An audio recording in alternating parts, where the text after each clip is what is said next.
जय दोस्तों, स्वागत है चैनल बड़ी खबर के साथ। आपके सामने मौजूद यहाँ पर चलेंगे सबसे पहले और सबसे बड़ी खबर में आपको बताएंगे दोस्तों, एक बड़े समाज ने बीजेपी के बहिष्कार का ऐलान किया है। बताएंगे एक राज्य से मामला तीन राज्यों के अंदर फैल गया है और यहाँ तक कि जगह जगह बीजेपी के खिलाफ मोर्चा खोला जा रहा है। दोस्तों बताएंगे क्या है पूरा मामला। और राजस्थान के सट्टा बाजार में अचानक से कांग्रेस पार्टी के रेट में जबरदस्त इजाफा देखने को मिल रहा है। बताएंगे आपको राजस्थान में कैसे कांग्रेस पार्टी करने जा रही है बड़ा खेला। इसी के साथ में अमित शाह से नाराज बीजेपी के नेता निर्दलीय चुनाव लड़ने का कर दिया गया है ऐलान। दोस्तों इसी के साथ में इंडिया गठबंधन की हो रही सभा के दौरान अचानक से बीजेपी सरकार के मंत्री इंडिया गठबंधन में शामिल हो गए हैं। दोस्तों बताएंगे क्या है पूरा मामला। इसी के साथ में प्रधानमंत्री मोदी पर निशाना साधते हुए तेजस्वी यादव ने कही है ऐसी बात जिस पर बीजेपी के लोग बौखला सकते हैं। दोस्तों वहीं पर भारतीय जनता पार्टी में शामिल होने वाले वरिष्ठ कांग्रेस पार्टी के नेता का किया गया ऐसा हाल कि सोशल मीडिया पर जमकर बीजेपी में जाने वाले नेताओं की आलोचना की जा रही है। दोस्तों बताएंगे आपको किस तरीके से भाजपा अन्य पार्टी के नेताओं को राजनीतिक तौर पर खत्म कर रही है। एक एक करके चलेंगे लोकसभा चुनाव जुड़ी फटाफट सारी बड़ी खबरों की तरफ। लेकिन उससे पहले अगर आप भी मानते हैं कि भारत देश की जनता परिवर्तन चाहती है और देश में महंगाई बेरोजगारी के साथ साथ भ्रष्टाचार करने वाले लोगों को सबक सिखाना चाहती है तो इस वीडियो को लाइक करके लाल बटन दबाकर चैनल को सब्सक्राइब करके बेल आइकन दबाकर कमेंट बॉक्स में जय हिंद जय भारत जरूर लिखिएगा। दोस्तों चलते हैं सबसे पहले और सबसे बड़ी खबर की तरफ, जहां पर अहमदाबाद के गुजरात के अंदर केंद्रीय मंत्री पुरुषोत्तम रूपाला के बयान के खिलाफ आक्रोश और ज्यादा बढ़ता दिखाई दे रहा है। क्षत्रिय समाज की 7 महिलाओं ने रानी पद्मावती और उनके दासियों के तर्ज पर स्वाभिमान के लिए जौहर करने की धमकी दी है। राजकोट के साथ गुजरात की राजनीति और ज्यादा गर्म हो गई है। दोस्तों क्षत्रिय समाज की तरफ से लगातार विरोध किया जा रहा है। बीजेपी राजकोट से किसी और को चुनाव लड़ाई ये मांग की जा रही है। क्षत्रिय समाज का अपमान करने वाले रूपाला का टिकट वापस के लिए अब महिलाएं सामने आ गई है। महिलाओं के रूपाला के घर के बाहर जोरदार प्रदर्शन करने को लेकर ये बड़ी अपडेट है। दोस्तों साथ आपको बता दें कि महरेली के अंदर भी क्षत्रिय समाज की ओर से एक बड़ा प्रोटेस्ट किया गया। उस दौरान भारतीय जनता पार्टी के नेता के खिलाफ जमकर नारेबाजी की गई है। कई जगह सभा में जबरदस्त आक्रोश देखा जा रहा है। कुल मिलाकर दोस्तों ये मामला केवल गुजरात में नहीं है बल्कि गुजरात के आसपास के राज्यों में भी फैलता जा रहा है। राजस्थान से लेकर मध्य प्रदेश के अंदर भी क्षत्रिय समाज बीजेपी के खिलाफ मोर्चा खोल रहे हैं और राजस्थान के अंदर भी 36 कौम पूरी तरीके से कांग्रेस पार्टी के साथ खड़ी होती दिखाई दे रही है। दोस्तों यही बड़ा कारण है कि कांग्रेस पार्टी को अब सीटों का इजाफा हो रहा है। जो बड़ी जानकारी सामने आ रही है उसके अनुसार कांग्रेस पार्टी ने जिस तरीके से राजस्थान में अपने समीकरण को सेट किए हैं उसके बाद सट्टा बाजार में जो पहले कांग्रेस पार्टी को मात्र 1 सीटें दिखाई जा रही थी अब कांग्रेस पार्टी का आंकड़ा बढ़कर 5 तक पहुंच गया है। धीरे धीरे आंकड़ा और ज्यादा बढ़ सकता है। लोगों का दावा है कि राजस्थान इस बार 11+ सीटें कांग्रेस पार्टी को दे सकता है। दोस्तों पिछले 2 चुनावों में भारतीय जनता पार्टी ने यहाँ की सारी सीटें स्वीप कर दी थी लेकिन इस बार स्थिति एकदम बदल गई है। आप लोग अपनी राय जरूर लिखकर बताएगा। साथ साथ दोस्तों अमित शाह के खिलाफ टिप्पणी करते हुए भारतीय जनता पार्टी के वरिष्ठ नेता ने निर्दलीय चुनाव लड़ने का ऐलान किया है। 2024 के टिकटों के बंटवारे के बाद भारतीय जनता पार्टी के नेता के.एस. ईश्वरप्पा ने अमित शाह के खिलाफ टिप्पणी की है और येदियुरप्पा के साथ साथ उनके बेटे राघवेंद्र को भी निशाने पर लिया है। ईश्वरप्पा ने कहा कि अमित शाह के ऑफिस से उन्हें मुलाकात के लिए फोन आया था लेकिन जब वह दिल्ली पहुंचे तो उनसे कहा गया कि मीटिंग की कोई जरूरत नहीं है। इसके बाद उन्होंने कहा कि अगर उन्हें दोबारा बुलाया गया तो वो मीटिंग के लिए दिल्ली जाएंगे। हालांकि वह शिवमोगा से चुनाव लड़ने का अपना फैसला नहीं बदलेंगे। उन्होंने कहा कि शिवमोगा से सांसद बनने के बाद वो दिल्ली जाएंगे और प्रधानमंत्री मोदी के नेतृत्व वाली सरकार को सपोर्ट करेंगे। सवाल सबसे बड़ा यह है कि क्या अमित शाह के कारण बीजेपी के बड़े नेता ने बगावत की है? अपनी राय जरूर लिखकर बताएगा। दोस्तों साथ साथ बिहार में अचानक से एक बड़ा खेला हो गया। एनडीए घटक दल के मंत्री सुमित कुमार अचानक से प्रधानमंत्री नरेंद्र मोदी से अलग होकर इंडिया गठबंधन का हिस्सा बन गए। जमुई के अंदर एक सभा को संबोधित कर रहे थे तेजस्वी यादव। उस दौरान अचानक से सभा में पहुंच गए। जमुई के पूर्व बीजेपी के नेता और सह पूर्व विधायक अजय प्रताप आरजेडी का दामन थामा गया है। लोकसभा चुनाव 2024 के मद्देनजर महागठबंधन की प्रत्याशी अर्चना रविदास के लिए समर्थन मांगने गए तेजस्वी यादव की रैली में यह जबरदस्त बदलाव देखने को मिला है। दोस्तों अजय प्रताप सिंह का जमुई विधानसभा क्षेत्र से अच्छा दबदबा माना जाता रहा है। आरजेडी में शामिल होने के साथ ही उन्होंने स्पष्ट कर दिया है कि इंडिया गठबंधन इस सीट पर बड़ी जीत हासिल करेगा। दरअसल दोस्तों नीतीश कुमार के मंत्री के परिवार के इतने बड़े व्यक्ति का शामिल होना साफ तौर पर भारतीय जनता पार्टी और एनडीए गठबंधन को झटका है। जमुई से चिराग पासवान की पार्टी चुनाव लड़ रही है और चिराग पासवान किसी पार्टी के कार्यकर्ता को चुनाव लड़ाने की जगह अपने परिवार के व्यक्ति को चुनाव लड़ा रहे हैं जिसके कारण ये विरोध देखने को मिल रहा है। साथ साथ प्रधानमंत्री मोदी एक सभा को संबोधित करते हुए बिहार में दावा कर रहे थे कि कांग्रेस और आरजेडी ने बिहार और बिहारी गर्व का हमेशा अपमान किया है। इसके एक नहीं अनेक उदाहरण है। उन्होंने कई सारी बड़ी बातें कही है। प्रधानमंत्री मोदी ये कह रहे हैं कि आरजेडी और कांग्रेस पार्टी बिहार का अपमान करती है। तेजस्वी यादव ने वो वीडियो 2015 का शेयर किया जिसमें प्रधानमंत्री मोदी एक कैंपेन के दौरान नीतीश कुमार और आरजेडी के गठबंधन पर निशाना साधते हुए नीतीश कुमार पर हमला करते हुए कहते हैं कि शायद पता चला कि उनके डीएनए में ही कोई दिक्कत है, यानी बिहार के डीएनए का अपमान करने का आरोप लगाते हुए तेजस्वी यादव ने कहा कि सर विनम्रता पूर्वक आपको याद दिलाना चाहता हूं, आपने आदरणीय मुख्यमंत्री श्री नीतीश कुमार जी सहित समस्त बिहारियों के डीएनए अर्थात बिहारियों के खून को खराब बताया था। बिहारी गौरव, बिहारी अस्मिता और बिहारी स्वाभिमान का अपमान किया था। आपके माफी मांगने के लिए बिहारियों ने आपको लाखों पत्र भेजे थे लेकिन आप बड़े लोग हैं, कभी माफी थोड़े ना मांगेंगे। याददाश्त के लिए आपके लिए वीडियो शेयर कर देता हूं। इसके बाद उन्होंने नीतीश कुमार के प्रधानमंत्री मोदी को लेकर दिए गए जवाब का वीडियो भी शेयर किया है। साथ साथ दोस्तों विजय बहुगुणा जो भारतीय जनता पार्टी में अब शामिल हो गए हैं, कांग्रेस पार्टी ने उनको उत्तराखंड का मुख्यमंत्री बनाया था। 2012 से 14 के बीच में कांग्रेस पार्टी की ओर से मुख्यमंत्री बनाए गए थे। इसके बाद उनको लगा कि भारतीय जनता पार्टी में भविष्य है तो वो बीजेपी में चले गए। अब जो जानकारी सामने आ रही है कि भारतीय जनता पार्टी ने उनको एक मुख्यमंत्री से अपनी पार्टी का सीधा पन्ना प्रमुख बना दिया है, यानी जिसे कांग्रेस पार्टी ने मुख्यमंत्री बनाया था आज वो बीजेपी के लिए बूथ लेवल के काम कर रहे हैं। भाजपा ने पूरे मुख्यमंत्री को अब बूथ लेवल का कार्यकर्ता बना दिया है। यह स्पष्ट तौर पर संकेत है कि जो लोग भारतीय जनता पार्टी में जा रहे हैं अन्य पार्टियों को छोड़कर, लग रहा है कि बीजेपी उनका सम्मान करेगी, तो उनको इस एग्जाम्पल के बारे में एक बार याद रखना चाहिए, क्योंकि जो मुख्यमंत्री रह चुका है उसको राजनीतिक तौर पर काफी अनुभव होता है और उसको बूथ लेवल का वर्कर बनाया जाना साफ तौर पर उसके स्टेटस का अपमान है। आप लोग अपनी राय जरूर लिखकर बताएंगे दोस्तों। साथ साथ कांग्रेस पार्टी ने मोदी सरकार के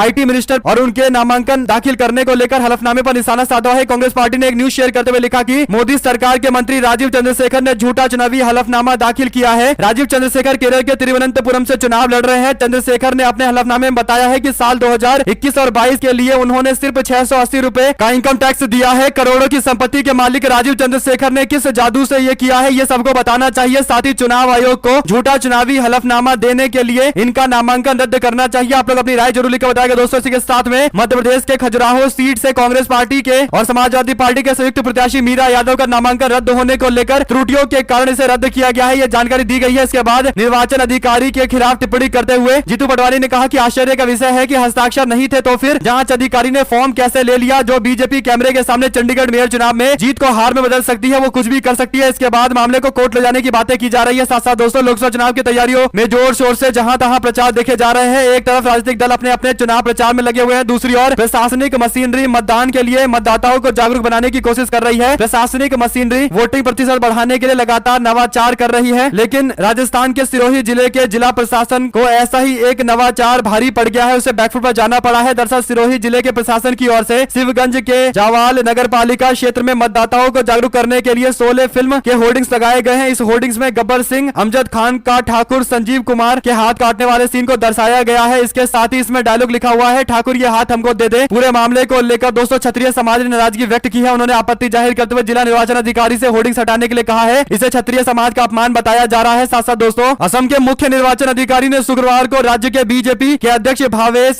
कालिता को आचार संहिता उल्लंघन के कथित उल्लंघन के कारण बताओ नोटिस जारी किया है। यह नोटिस भारतीय कम्युनिस्ट पार्टी मार्क्सवादी सीपीआई-एम की असम यूनिट के सचिव की ओर से दायर एक शिकायत के आधार पर की गई है। 5 अप्रैल को जारी नोटिस में चुनाव अधिकारी ने लिखा कि जांच के आधार पर ऐसा प्रतीत होता है कि आपकी पार्टी के स्टार प्रचारकों के सिंबल और फोटो वाले ये फॉर्म आदर्श आचार संहिता दिशा निर्देशों का उल्लंघन करते हैं और अब आप लिखित में ये बताएं कि आदर्श आचार संहिता के उल्लंघन के लिए आपके खिलाफ उचित कार्रवाई क्यों ना की जाए। 72 घंटे का समय दिया गया है। असम में 16 लोकसभा सीटों को लेकर 19 अप्रैल को वोट डाले जाने वाले हैं। दोस्तों आरोप गंभीर लगे हैं। जो फॉर्म वितरित किया जा रहा है उसमें प्रधानमंत्री मोदी और हेमंत बिस्वा शर्मा की तस्वीरें लगाई गई है, जो साफ तौर पर आचार संहिता का उल्लंघन है। साथ साथ सोनिया गांधी प्रचार प्रसार के लिए कांग्रेस पार्टी के जयपुर की सभा में पहुंची। इस दौरान सोनिया गांधी ने कहा कि देश से ऊपर हो जाने की बात सपने में भी नहीं सोची जा सकती। क्या कोई देश से बड़ा हो सकता है? जो ऐसा सोचता है उसे देश की जनता सबक सिखा देती है। दुर्भाग्य से आज हमारे देश में ऐसे नेता सत्ता पर विराजमान है। मोदी जी खुद को महान मानकर देश और लोकतंत्र की मर्यादा का चीरहरण कर रहे हैं। विपक्षी नेताओं को डराने धमकाने बीजेपी में शामिल कराने के लिए तरह तरह के हथकंडे अपनाए जा रहे हैं। आज हमारे देश का लोकतंत्र खतरे में है। लोकतांत्रिक संस्थानों को राजनीतिक सत्ता के हथियार से बर्बाद किया जा रहा है। यही नहीं, हमारे संविधान को बदलने का षड्यंत्र रचा जा रहा है। पूरे तंत्र में भय बिठाने की कोशिश की जा रही है। यह सब तानाशाही है और हम इस सब का जवाब देंगे। कांग्रेस पार्टी के चेयरपर्सन की ओर से कही गई इस बात पर आप लोग अपनी राय जरूर लिखकर बताएगा दोस्तों। इसी के साथ में प्रधानमंत्री नरेंद्र मोदी शनिवार को उत्तर प्रदेश के सहारनपुर के अंदर एक सभा को संबोधित कर रहे थे। इस दौरान वो दावा करते हैं कि कांग्रेस पार्टी ने जो अपना गारंटी दिया है, कांग्रेस पार्टी जो वादा कर रही है उसके घोषणा पत्र में मुस्लिम लीग की छाप है। और इसके बाद प्रधानमंत्री मोदी कहते हैं कि 2 लड़कों की फ्लॉप फिल्म को फिर से रिलीज किया जा रहा है, यानी राहुल गांधी और अखिलेश यादव की पार्टी की अलायंस को फिर से 2017 की तरह रिलीज किया जा रहा है, जिस पर अखिलेश यादव ने भी तंज कसा है दोस्तों। और जयराम रमेश ने करारा जवाब देते हुए कहा कि आप जिसके वैचारिकता को मानते हैं श्यामा प्रसाद मुखर्जी की पार्टी ने जिन्ना की मुस्लिम लीग के साथ अलायंस किया था, एग्रीमेंट किया था। कांग्रेस पार्टी अपने पूरे इतिहास में मोहम्मद अली जिन्ना के खिलाफ लड़ाई लड़ती रही है। आप ही के नेता जसवंत सिंह और LK आडवाणी जब पाकिस्तान गए थे तब जिन्ना की तारीफ कर रहे थे। कांग्रेस पार्टी के किसी नेता ने कभी भी जिन्ना की तारीफ नहीं की, हमेशा जिन्ना का विरोध किया। आज आप कह रहे हैं कि कांग्रेस पार्टी के मैनिफेस्टो में आपको मुस्लिम लीग की झलक दिखाई दे रही है। सबसे पहले भाजपा के लोगों को बताना चाहिए कि क्या वो श्यामा प्रसाद मुखर्जी के उस फैसले का समर्थन करते हैं जिसमें जिन्ना की मुस्लिम लीग के साथ उन्होंने सरकार बनाई थी, एग्रीमेंट किया था। वहीं पर मुरादाबाद सीट से समाजवादी पार्टी के प्रत्याशी रुचि वीरा के खिलाफ प्रशासन ने केस दर्ज किया है। आरोप यह है कि बिना अनुमति के उन्होंने सभा की है। आचार संहिता का उल्लंघन के मामले को लेकर सपा के प्रत्याशी के खिलाफ सिविल लाइंस थाने में मुकदमा कायम किया गया है। कहा गया है कि बलदेव आर्य इंटर कॉलेज के पास उमाकांत गुप्ता के आवास पर उन्होंने सभा की थी। इससे पहले बीते शुक्रवार को समाजवादी पार्टी प्रत्याशी के सिटी मजिस्ट्रेट से नोकझोंक की जानकारी है। दरअसल अलविदा की नमाज शुरू होने से पहले रुचि वीरा जामा मस्जिद चौराहे पर लोगों से मिलने के लिए पहुंची। आप लोग अपनी राय जरूर लिखकर बताएंगे दोस्तों। इसी के साथ में टेक्नोलॉजी कंपनी माइक्रोसॉफ्ट ने चेतावनी दी है कि चीन इस साल आर्टिफिशियल इंटेलिजेंस से बने कंटेंट का उपयोग करके अमेरिका, दक्षिण कोरिया, भारत में होने वाले चुनाव में हेरफेर करने की कोशिश कर रही है। इससे पहले ताइवान में ऐसा ट्रायल हो चुका है। अमेरिकी टेक फर्म ने शुक्रवार को अपनी थ्रेट इंटेलिजेंस टीम की एक रिपोर्ट में कहा है कि 2024 के हाई प्रोफाइल चुनाव को टारगेट करने के लिए उत्तर कोरिया की भागीदारी के साथ चीनी सरकार समर्थित साइबर समूहों के द्वारा टारगेट करने की आशंका है। रिपोर्ट के मुताबिक माइक्रोसॉफ्ट को उम्मीद है कि चीन इन चुनावों को प्रभावित करने के लिए सोशल मीडिया प्लेटफॉर्म के जरिए एआई जनरेटेड कंटेंट बनाएगा और इंटरनेट पर फैलाएगा। कंपनी ने आगाह किया है कि एआई से बने कंटेंट के साथ चीन का प्रयोग आने वाले वक्त में प्रभावी साबित हो सकता है। साथ ही आगामी लोकसभा चुनाव के मद्देनजर सभी राजनीतिक दल अपने पार्टी घोषणा पत्र का ऐलान कर रहे हैं। इस बीच भारतीय कम्युनिस्ट पार्टी ने शनिवार को अपना मैनिफेस्टो रिलीज कर दिया है। इसमें मनरेगा के तहत न्यूनतम मजदूरी बढ़ाने की गारंटी और ओपीएस को बहाल करने और सिटीजनशिप अमेंडमेंट एक्ट, अग्निपथ योजना जैसी स्कीमों को खत्म करने का वादा किया गया है। समाचार एजेंसी एएनआई के मुताबिक लोकसभा चुनाव के लिए सीपीआई की तरफ से जारी घोषणा पत्र में 33% वुमेन रिजर्वेशन को तत्काल लागू करने, मनरेगा के तहत मजदूरों को मिनिमम वेज 700 रुपए दिए जाने, पुरानी पेंशन योजना यानी ओपीएस को लागू करने की मांग की गई है और वादा किया गया है। साथ साथ दोस्तों मायावती के उत्तराधिकारी आकाश आनंद भीम आर्मी के चीफ चंद्रशेखर पर नगीना लोकसभा सीट पर निशाना साधते दिखाई दिए। उन्होंने एक रैली को संबोधित करते हुए बिना चंद्रशेखर आजाद का नाम लिए बिना कई सारी बातें कही है। दोस्तों उन्होंने कहा कि यह आदमी खुद को मसीहा बताता है, आंदोलन करता है, दलित युवाओं को मुकदमे में फंसाकर निकल जाता है। इसके बाद उन्होंने पूरी तरीके से अपना टारगेट नगीना लोकसभा सीट को लेकर केवल चंद्रशेखर पर साधा है। कुल मिलाकर दोस्तों ने पता है कि चंद्रशेखर यहां से चुनाव लड़ रहे हैं तो बसपा के वोट डिवाइड हो सकते हैं। शायद यही बड़ा कारण है कि वो पूरी तरीके से बसपा के कैंडिडेट को जिताने की मांग कर रहे हैं और चंद्रशेखर आजाद पर कमेंट कर रहे हैं। आप लोगों की जो भी राय हो लिखकर जरूर जाएगा। साथ साथ दोस्तों लोकसभा चुनाव से पहले देश के मुख्य न्यायाधीश डीवाई चंद्रचूड़ ने महत्वपूर्ण टिप्पणी की है। उन्होंने जोर देते हुए वकीलों और जजों को संविधान के प्रति वफादार होने की बात कही है। जस्टिस चंद्रचूड़ ने इस बात पर जोर दिया है कि जजों को गैर पक्षपातपूर्ण होना जरूरी है। जस्टिस डीवाई चंद्रचूड़ ने नागपुर के हाईकोर्ट के बार एसोसिएशन के एक कार्यक्रम को संबोधित करते हुए कहा कि हमारे जैसे जीवंत और तर्कपूर्ण लोकतंत्र में ज्यादातर लोगों का सुझाव किसी न किसी राजनीतिक विचारधारा की तरफ होता है। अरस्तु ने कहा था कि मानव राजनीति का प्राणी है और वकील कोई अपवाद नहीं है। हालांकि बार के सदस्यों को अदालत और संविधान के साथ पक्षपातपूर्ण नहीं होना चाहिए। साथ साथ दोस्तों तृणमूल कांग्रेस के राज्यसभा के सांसद साकेत गोखले की ओर से जानकारी देते हुए बताया गया कि भारतीय जनता पार्टी के जो यूनियन मिनिस्टर है, केंद्रीय मंत्री हैं राजीव चंद्रशेखर, उन्होंने कहा है कि मात्र 680 रुपए उन्होंने फिस्कल ईयर 2021 और 22 के बीच में आईटीआर भरा है यानी इनकम टैक्स भरा है। राज्यसभा के मेंबर थे, इस दौरान जो कमाई उनकी हुई होगी काफी ज्यादा हुई होगी। साकेत गोखले ने कहा कि इनकम टैक्स के नोटिस या भारतीय जनता पार्टी के मिनिस्टर को नहीं मिलेंगे क्योंकि आईटी के लोग तमाम उन नेताओं को छापेमारी के दायरे में ले आते हैं जो कहीं ना कहीं विपक्ष के लोग होते हैं। साकेत गोखले ने कहा कि क्या केवल आईटी विभाग का नोटिस विपक्ष के लोगों को मिलता रहेगा? ये एजेंसियां भारतीय जनता पार्टी और नरेंद्र मोदी के लिए इसी तरीके से काम करती है। सवाल सबसे बड़ा यह है कि भारतीय जनता पार्टी के नेता राजीव चंद्रशेखर जो एक बिजनेसमैन बताए जाते हैं, क्या उन्होंने मात्र 680 रुपए देश को टैक्स दिए हैं? इस पूरे मामले को लेकर दोस्तों आईटी विभाग को रिपोर्ट देनी चाहिए और नोटिस थमाकर जवाब मांगना चाहिए। साथ साथ दिल्ली की आबकारी नीति मामले में दिल्ली के मुख्यमंत्री अरविंद केजरीवाल जेल में बंद है और ऐसे में गोवा कोर्ट ने अरविंद केजरीवाल को लेकर एक बड़ी राहत दी है। केजरीवाल के खिलाफ दर्ज किए गए एफआईआर को खारिज कर दिया गया है। यह मामला 2017 के गोवा चुनाव के दौरान दर्ज किया गया था। तब केजरीवाल ने कहा था कि पैसे सबसे ले लो पर वोट आम आदमी पार्टी और झाड़ू को देना। अरविंद केजरीवाल पर इस मामले को लेकर केस चल रहा था। आईपीसी की धारा 171 के तहत मामला दर्ज किया गया था। नवंबर में न्यायिक मजिस्ट्रेट प्रथम श्रेणी ने इस पूरे मामले को लेकर समन जारी किया था। आम आदमी पार्टी ने 2017 और 2022 में गोवा विधानसभा चुनाव लड़ा था। 2017 में पार्टी को एक भी सीट पर जीत नहीं मिली, जबकि 2022 के चुनाव में पार्टी ने 2 सीटों पर जीत हासिल कर ली। साथ साथ दोस्तों नीतीश कुमार के मंत्री के भाई अजय प्रताप आरजेडी में शामिल हुए। जमुई के अंदर अचानक से तेजस्वी यादव की सभा में दिखाई देने लगे तो जमकर चर्चा शुरू हो गई है। साथ साथ गुजरात के पोरबंदर में भारतीय जनता पार्टी के केंद्रीय मंत्री मनसुख मांडविया के ऊपर युवक ने चप्पल फेंका है। ये जानकारी देते हुए वीडियो सोशल मीडिया पर शेयर किए जा रहे हैं। हालांकि वीडियो ऑथेंटिक है या नहीं है ये सवाल है, लेकिन वीडियो में देखा जा सकता है कि चप्पल फेंककर मारने का प्रयास किया गया है। आप लोग अपनी राय जरूर लिखिएगा। साथ साथ सपा के राष्ट्रीय अध्यक्ष अखिलेश यादव से मेरा किसान गाजीपुर निवास के दौरान किसान प्रदीप यादव ने उनसे मुलाकात की है। अपने ट्रैक्टर से लखनऊ पहुंचा किसान प्रदीप गाजीपुर के मंसूरपुर सैदपुर का निवासी है प्रदीप। साथ साथ दोस्तों राहुल गांधी बोले कहा उद्योगपतियों के लाखों करोड़ रुपए माफ करने वाले नरेंद्र मोदी वरिष्ठ नागरिकों तक से वसूली कर रहे हैं। बीजेपी सरकार ने रेलवे किराए पर मिलने वाली छूट को खत्म कर दिया। 4 साल में बुजुर्गों से 5800 करोड़ रुपए झटके गए। ट्रेन से यात्रा करने वाले वरिष्ठ जनों को कांग्रेस पार्टी की गारंटी है कि हमारी सरकार बनते ही आपको किराए में मिलने वाले छूट को वापस किया जाएगा। बुजुर्गों का भी सहारा छीन लेने वाली निर्दयी सरकार का असली चेहरा देश के सामने है। अब जवाब देने की बारी है। इंडिया गठबंधन पूरे मामले पर जवाब देगा बीजेपी को और देश की जनता भी जवाब देने के लिए तैयार है। रेलवे के सीनियर सिटीजन को मिलने वाले छूट को बंद करके मोदी सरकार ने लगभग 5800 करोड़ रुपए कमाए हैं। ये जानकारी जैसे ही सामने आई है दोस्तों, गंभीर सवाल पूछे जा रहे हैं, लेकिन अभी तक कोई जवाब ऐसा नहीं दिया गया है जो कन्विंसिंग जवाब कहा जा सके। आप लोग अपनी राय जरूर लिखा बताएगा। साथ साथ सचिन पायलट ने राजस्थान में कांग्रेस पार्टी को जिताने का मोर्चा संभाल रखा है। यही बड़ा कारण है दोस्तों की जो राजस्थान में अब तक कांग्रेस पार्टी जबरदस्त तरीके से बैकफुट पर चल रही थी, अचानक से कांग्रेस पार्टी में एक नई जान देखने को मिल रही है, उमंग देखने को मिल रहा है। पार्टी ने जाट समाज से आने वाली पार्टी आरएलपी के साथ अलायंस किया, इसके बाद ट्राइबल समाज की पार्टी के साथ अलायंस किया गया और अपने पार्टी के पुराने नेताओं को, बागी नेताओं को पार्टी में लेकर आए गए हैं ताकि वोटों को स्प्लिट होने से बचाया जा सके। अब राजस्थान में सचिन पायलट ने जबरदस्त तरीके के समीकरण को सेट कर रखा है। यही बड़ा कारण है कि राजस्थान में जैसे ही सचिन पायलट यात्रा कर रहे हैं, वैसे ही जो जानकारी दी जा रही है उसके अनुसार उन्होंने मुख्यतः 4 सीटों पर अपना फोकस बनाए हुए है। झुंझुनू, सीकर और जयपुर रूरल के साथ साथ अलवर की सीट पर उनकी कई सारी सभा होने वाली है। 8 तारीख यानी कल ताबड़तोड़ रैलियां करते दिखाई देंगे। जो भी जानकारी आती रहेगी दोस्तों आप तक लगातार पहुंचाएंगे। साथ साथ बीजेपी के रोहतक से उम्मीदवार 5 साल के बाद अपने धन्यवादी दौरे के लिए पहुंचे थे, यानी चुनावी सभा करने के लिए पहुंचे थे। लोगों को बता रहे थे कि उन्होंने क्या विकास किया है। लोगों ने उनसे उल्टा घूमकर पूछ लिया कि आप पिछले 5 साल से तो दिखाई नहीं दिए, अब आकर हमसे वोट मांग रहे हो। धन्यवादी दौरे को लेकर जोरदार विरोध जारी है। आप लोग अपनी राय जरूर लिखता है दोस्तों, क्योंकि हरियाणा में ज्यादातर बीजेपी ने उन उम्मीदवारों को मैदान में उतारा है जिनका कांग्रेस पार्टी से संबंध है और हाल फिलहाल में ही भारतीय जनता पार्टी में ज्वाइन हुए हैं, लेकिन इन नेताओं को भी विरोध का सामना करना पड़ रहा है। आप लोग अपनी राय जरूर लिखता है। साथ साथ सुरेंद्र राजपूत बोले, कहा लद्दाख बहुत संवेदनशील है। प्रधानमंत्री साहब अटल जी ने कहा था चिंगारी का खेल बहुत बुरा होता है। सोनम वांगचुक का नया वीडियो आया है, कह रहे हैं आज रात तक पूरे लेह को वॉर जोन बना दिया जाएगा। लद्दाख के लोग हमारी जमीन पर चीन के कब्जे का विरोध कर रहे हैं। कल लद्दाख के लोग बॉर्डर तक मार्च निकालेंगे, यानी उनके मार्च को लेकर इस तरीके से भाजपा सरकार डरी हुई है कि धारा 144 लागू की गई है। दोस्तों तमाम तरीके के मार्च और यात्राओं पर पाबंदी लगाई गई है। आप लोग अपनी राय जरूर लिखा जाएगा। साथ साथ भीम आर्मी के चीफ चंद्रशेखर आजाद ने यूपी के नगीना सीट से ताल ठोककर चुनाव को दिलचस्प बना दिया है। चंद्रशेखर ने कहा कि आकाश आनंद यहां आ रहे हैं, अपने उम्मीदवार के लिए वह रैली करेंगे, लेकिन वह मेरे छोटे भाई है, उन्हें भी मालूम है कि उनका उम्मीदवार मैं ही हूं। पार्टी के लिए उन्हें रैली करना है, इसलिए औपचारिक तौर पर कुछ बोलना भी होगा, लेकिन मेरी जनता को मालूम है कि वह रैली में कुछ भी बोले, लेकिन सभी चाहते हैं कि मैं ही यहां से जीतकर अपना परचम फहराऊं। भीम आर्मी के चीफ ने कहा कि 70% वर्सेस 30% की लड़ाई है। 70% का प्रतिनिधित्व करता हूं, बाकी 30% में शेष सभी दल हैं। चंद्रशेखर ने कहा कि अखिलेश यादव और कांग्रेस पार्टी के बड़े नेता राहुल गांधी से उन्होंने समर्थन मांगा था। मैंने सिर्फ इतना कहा था कि आप एक सीट पर मुझे समर्थन करो, बाकी की सारी सीटों पर मैं आपकी मदद करूंगा, लेकिन इसके बावजूद मेरी मदद नहीं की गई। हालांकि दोस्तों उन्होंने कहा है कि वो राजनीति करने के लिए आए हैं तो उनको इस तरीके के संघर्ष झेलने पड़ेंगे और संघर्ष करने को भी तैयार है। साथ साथ हेमंत सोरेन की पत्नी कल्पना सोरेन ने इंडिया गठबंधन के नेताओं से अपील की है कि वो बड़ी संख्या में झारखंड में होने वाली रैली में पहुंचे। कल्पना सोरेन ने कहा कि हेमंत सोरेन का जो सपना है जिसे बीच में बाधित किया गया है उसे आगे बढ़ाने का काम हम करेंगे और लोगों को दिखाएंगे कि केंद्र किस प्रकार से झारखंड के साथ सौतेला व्यवहार कर रहा है। कल्पना सोरेन ने रांची के अंदर मीडिया से बातचीत करते हुए कहा कि मेरा गठबंधन के नेताओं से यही कहना है कि आप इस रैली में मजबूती से हिस्सा बनिए। हेमंत सोरेन का जो सपना रहा था उसे बाधित किया जा रहा है, हम उसे आगे बढ़ाएंगे। झारखंड और पूरे देश को बताना चाहेंगे कि केंद्र सरकार किस तरीके से झारखंड के लोगों के साथ सौतेला व्यवहार कर रही है। साथ साथ दोस्तों पंजाब में किसानों ने पोस्टर लगाकर बीजेपी नेताओं को गांव में न आने की चेतावनी भी जारी कर दी है। भारतीय जनता पार्टी के द्वारा पंजाब के अंदर 2024 के चुनाव के मद्देनजर कई सारे मजबूत उम्मीदवार ढूंढे जा रहे हैं। अन्य पार्टियों के नेताओं को भी लाया जा रहा है। पंजाब में 2024 के संसदीय चुनावों के लिए 6 उम्मीदवारों की घोषणा के साथ ही उत्तेजित किसानों ने भी भारतीय जनता पार्टी के खिलाफ मोर्चा खोल दिया है। अपने गाँव में बीजेपी के नेताओं के प्रवेश पर रोक लगाने वाले पोस्टर जारी कर दिए गए हैं। पंजाब में 1 जून को मतदान होगा। अधिकांश बैनर विभिन्न किसान संघों द्वारा खुद से लगाए जा रहे हैं। वहीं पर शंभू और खनौरी सीमाओं पर किसानों के विरोध प्रदर्शन का नेतृत्व करने वाले संयुक्त किसान मोर्चा और किसान मजदूर मोर्चा ने एक अलग पोस्टर जारी किया है जिसमें किसानों के साथ भाजपा की बर्बरता की आलोचना की गई है। एसकेएम और केकेएम ने अपना पोस्टर युवा किसान शुभकरण सिंह को समर्पित किया है, जिनकी खनौरी सीमा पर कथित तौर पर सुरक्षा बलों ने तब गोली मारकर हत्या कर दी थी जब 21 फरवरी को न्यूनतम समर्थन मूल्य की किसानों की गारंटी की मांग को लेकर विरोध प्रदर्शन किया जा रहा था। ये गंभीर आरोप भी लगे थे प्रशासन के लोगों पर। हालांकि दोस्तों इस पूरे मामले को लेकर जांच में अभी कोई मजबूत रिपोर्ट सामने नहीं आई है। साथ आपको बता दें कि Mumbai north west Lok Sabha seat से शिवसेना उद्धव ठाकरे गुट के प्रत्याशी अमोल कार्तिकर का डर यह है कि उन्हें ईडी के द्वारा गिरफ्तार किया जा सकता है। उन्होंने कहा कि मैंने पहले से तैयारी शुरू कर ली है, खाने पीने में बदलाव किया है और कपड़े भी खरीद लिए हैं। शिवसेना ने 27 मार्च को अमोल कार्तिकर को टिकट दिया था। नाम फाइनल होने के बाद घंटे भर के बाद ईडी ने उनको समन भेज दिया था। इसके बाद 29 मार्च को दूसरा समन मिला जिसमें उन्हें खिचड़ी घोटाला मामले में पूछताछ के लिए 8 अप्रैल को आने के लिए कहा गया है। इंडियन एक्सप्रेस की खबर के मुताबिक कार्तिकर ने कहा कि पिछले समन पर मैं इसलिए पेश नहीं हो सका क्योंकि मैं अपने होम टाउन में था। मैं सोमवार को ईडी के सामने पेश हो जाऊंगा। कुल मिलाकर दोस्तों उन्हें लग रहा है कि गिरफ्तार किया जा सकता है और जो टाइमिंग है, जो एक क्रोनोलॉजी है, इसे लेकर अब गंभीर सवाल यह है कि क्या जानबूझकर ईडी के द्वारा ये नोटिस दिए जा रहे हैं। कई सारे ऐसे एग्जांपल सामने आते हैं दोस्तों जिसमें अब कोई डाउट बचा ही नहीं है। वहीं पर मैनिफेस्टो को लेकर कांग्रेस पार्टी लगातार बड़े वादे कर रही है। एक और राहुल गांधी ने वादा जनता को गिनवाया है। उन्होंने कहा कि हम लोग नारी न्याय कानून कानून लेकर आएंगे, जिसका मतलब ये होगा कि 1 लाख रुपए हर साल महिलाओं के बैंक अकाउंट में दिए जाएंगे। और ये एक तरीके का रिवोल्यूशनरी स्टेप होने जा रहा है, यानी क्रांतिकारी कदम राहुल गांधी और कांग्रेस पार्टी 2024 के चुनाव के बाद उठाने वाले हैं, जिससे महिलाओं का सम्मान और ज्यादा बढ़ेगा। और छात्रों के लिए भी 1 लाख रुपए देने का वादा राहुल गांधी पहले ही कर चुके हैं। देखते हैं जनता इनमें से कौन से वादे स्वीकार करती है। दोस्तों, अगर आप भी मानते हैं कि कांग्रेस पार्टी ने एक अच्छा मैनिफेस्टो तैयार किया है तो अपनी राय जरूर लिख के बताएगा। हमारे साथ लगातार जुड़े रहने के लिए सभी दोस्तों, भाइयों, बहनों, मित्रों का बहुत बहुत धन्यवाद।